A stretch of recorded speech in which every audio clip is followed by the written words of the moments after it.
Hi, I'm Julie Jones, and today we're doing an author study on Lane Smith. Lane Smith is a really unique author. He's done tons of books, and illustrated and written books. He is unique. His books are definitely unique, and he's one of our personal favorites at my home, and hopefully he'll fast become one of yours. I want to show you this book. This kind of started the whole thing. This is James and the Giant Peach, and it was illustrated. The cover was illustrated by Lane Smith. And my daughter, years ago, found this this is how it all started. My daughter found this at a book fair and asked me for it because she liked the cover. And I said, okay, and that's how it all began. So she wasn't the only one. This book was re-released in 1996 and was later turned into a movie. And I'm sure you've heard of the book, but it was illustrated, and what made it, I think, had a big comeback was this really kind of fascinating cover. But as I said, today we're talking about Lane Smith. This is a picture of Lane Smith. He grew up in Oklahoma. He went to college in California, and he now lives in Connecticut. He's a writer, an illustrator, award-winning. He has got a great sense of style and sense of humor, I think, and I enjoy it very much, and I hope you will as well. This is another picture of Lane Smith, and this is his wife, Molly Leach. Molly is a book designer, and they, as I said, live in Connecticut. They actually work at two different places at their home, and they actually email back and forth to each other, which I thought was kind of interesting in my research. So they're not just side by side designing and working together. So you'll learn a little bit more about Molly as we talk. One of my favorite books this is not the most recent book, but one of the more recent books that was released it's called It's a Book. And it makes light of the fact that books are not cell phones, and they're not electronic. It's a book. And in one of the characters, it says in the story, well, what is it? And the other character says, it's a book. And he says, does it tweet? Does it text? And he says, no, it's a book. So I think it brings us back to the reality that books are just what they are. And they're really something that you pick up, you hold, you read, you enjoy for time and time again. And it's hard to get away from that. And I love a good book. Most of the books you see here are from my daughter's personal collection.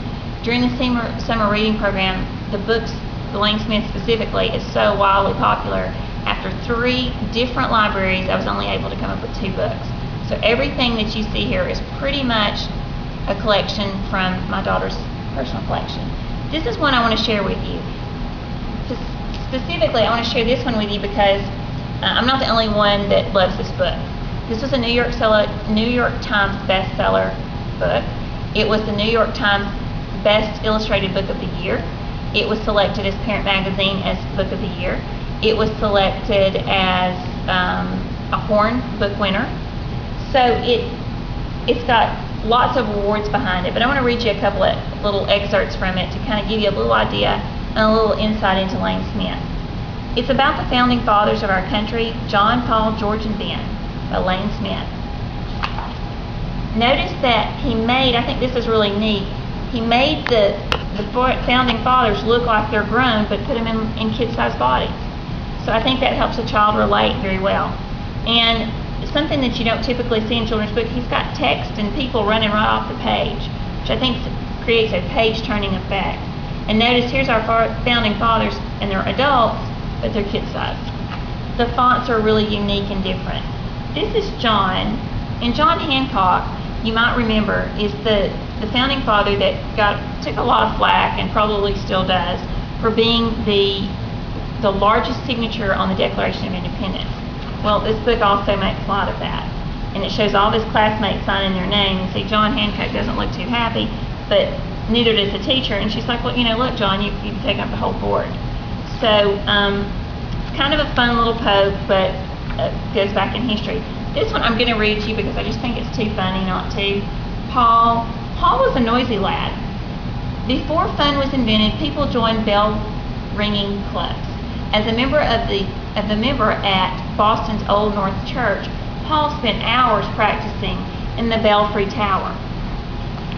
You can see him swinging from the ropes. Over time, the bell ring took a toll on young Paul. All day, his head was filled with beans and bombs, and he had to practically scream just to hear himself talk. Now that was fine around the Belfry, but not at work. Notice he's headed to the Revere shop. This is where it goes bad. Extra large underwear? Sure, we have some. Let's see. Large, large, extra large. Here they are. Great, big, extra large underwear. Look at the mortified customer. Customer service going bad here. This is scary, but it's also funny. And then this gentleman, he really doesn't look like a happy customer either. Your wig is coming. And see, he's screaming again. So he's known for his loud voice. But we also have to give Paul Revere credit because he's the one that made the famous Midnight Ride. The redcoats are coming. The redcoats are coming. And remember the Old North Church? That was the church where there was 2 lanterns, 2 if by sea, 1 if by land. So although it makes light of some historical events of our country, it also really teaches some interesting facts. Now, and I'd be remiss if I didn't take you back to the back and show you that taking liberties. At the end, they have a true and false section, so it's an opportunity for you and your child to talk about some historical events and whether they're really true, whether they really happened. So although he takes some liberties, he clarifies it at the end, which I think is really a cool thing. Very neat book, award-winning, very, very cool. I want to show you this one. This is a sequel book. This is the Hockey Family. The Happy Hockey Family Moves to the Country. It's a sequel. The first book is the Happy Hockey Family. This is now the Happy Hockey Family Moves to the Country. Notice this book is also got kind of a different look to it. The pages are almost like they're recycled and they're brown, and this sort of follows the pattern of the old primer readers, where it's just kind of systematic in the way it's read. And I'm going to read you a little excerpt from it as well, and you'll see what I'm talking about. The Baby Caterpillar Story.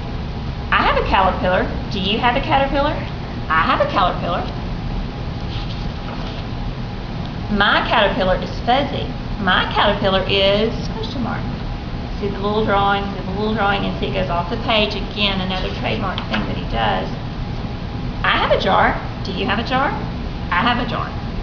So it sort of follows that it's a really easy to read book for the beginning reader.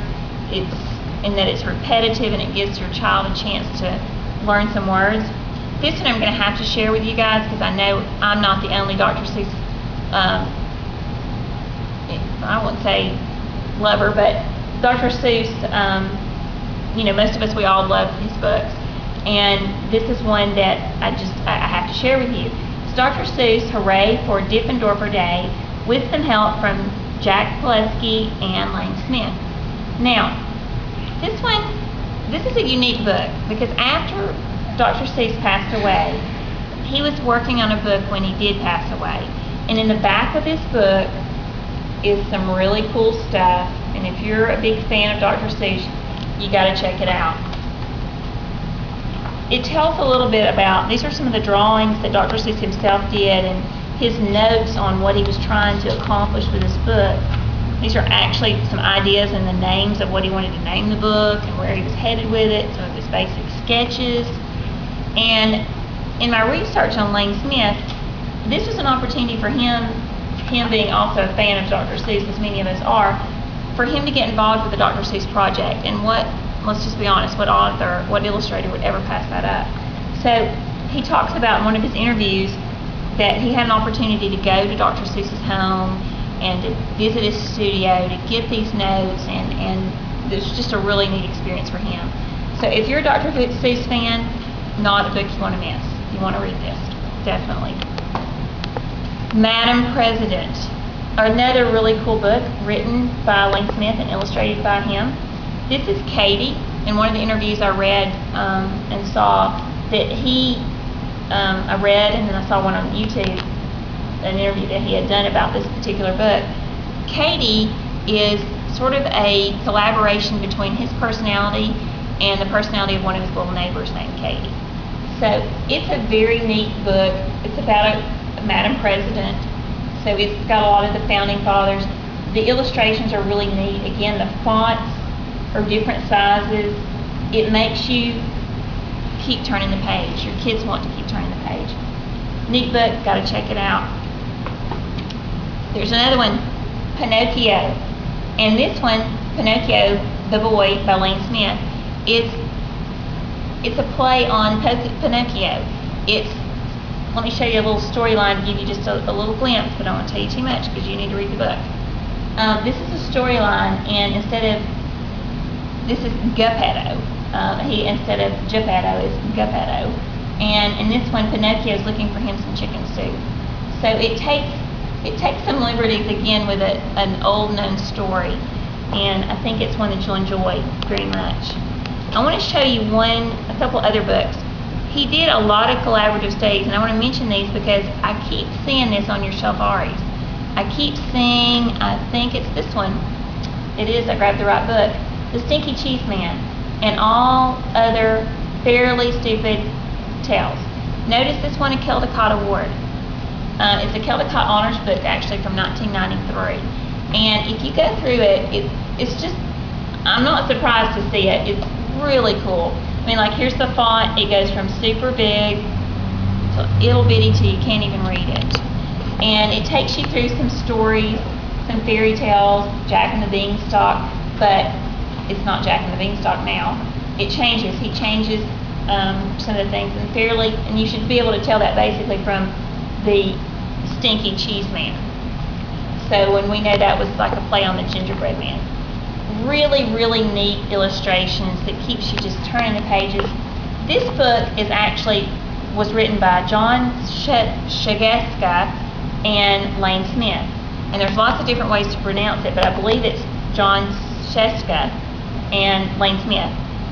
Interesting fact, Molly Leach worked with John's wife, and that's how they began collaboratively writing together. Well, obviously they're a good pair because they won the Caldecott.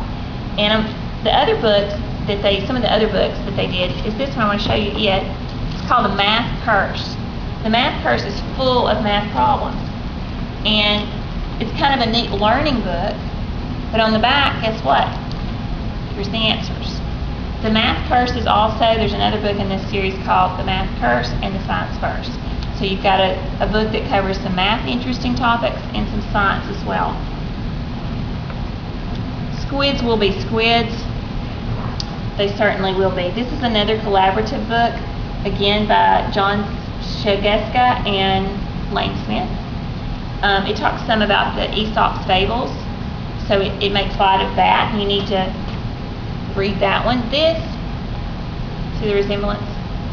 This is Henry P. Bologna. That book cover should say it all. You should just want to read that book because that cover, and let me just show you the back. Okay, front, back. Really neat book. This is a collaborative effort again with John Shagaska and Lane Smith. And last but not least is Cowboy and Octopus. And you can certainly see why these two would go together. The Cowboy and Octopus, they have so many things in common. Doesn't that just immediately think Cowboy, Octopus? Oh yeah, those two are a pair. So that would make you want to grab this book up. So I hope today you've enjoyed it. I want to tell you there's a couple more books coming out. One is, well, there's actually only one more book that Lane Smith has done. He's written and illustrated. It's called Grandpa Green, and you can actually buy it now online. You can pre-order it. It is not scheduled to come out until, I believe, August 31st. I'm thinking August 31st, but you can pre-order it. So I really, really have enjoyed all these Lane Smiths with my child, and I hope that you will enjoy them as a teacher and as a book reader yourself. Thanks for your time, and have a great day.